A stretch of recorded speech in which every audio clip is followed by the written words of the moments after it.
Bonjour, bienvenue dans un nouvel épisode de Just Expertise. Aujourd'hui, nous allons nous attarder sur les systèmes de freinage des camions et de la sécurité vis-à-vis des autres usagers de la route.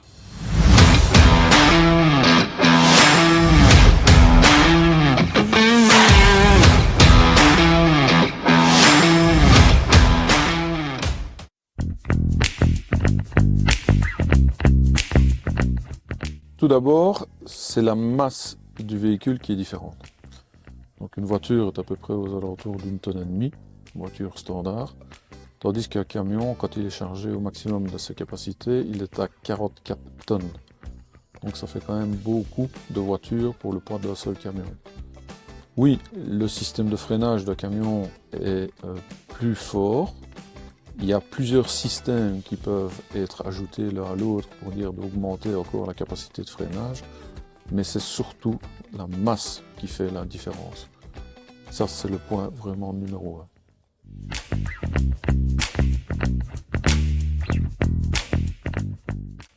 Les enjeux majeurs ici pour spécificité du camion, ça va être évidemment d'utiliser toutes les possibilités qu'il y a pour le camion de pouvoir freiner malgré son tonnage.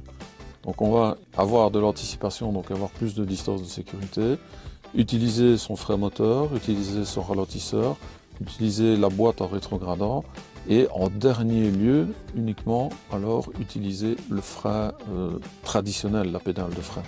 C'est ce qui permet de préserver évidemment au maximum les disques, les plaquettes et d'avoir les freins frais malgré qu'on a déjà ralenti avec le système précédent que j'ai énuméré avec le ralentisseur et le rétrogradage. Les erreurs les plus fréquentes en matière de freinage, c'est celui qui freine directement avec son pied sur la pédale de frein. Ça veut dire quoi? Ça veut dire qu'il ne sait pas, le chauffeur ne s'est pas laissé du temps de réaction.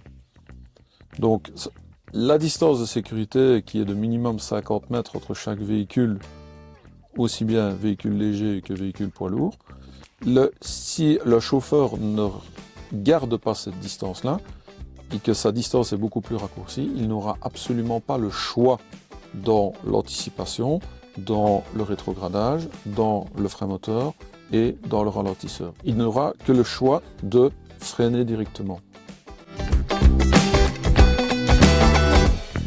Alors, un bon conseil de grâce, s'il vous plaît, si vous roulez en voiture, ne vous mettez jamais devant un camion.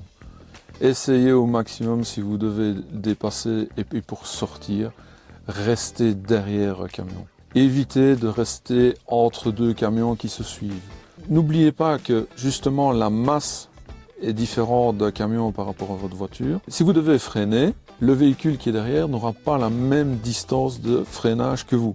Donc c'est vraiment le fait de rester derrière des camions.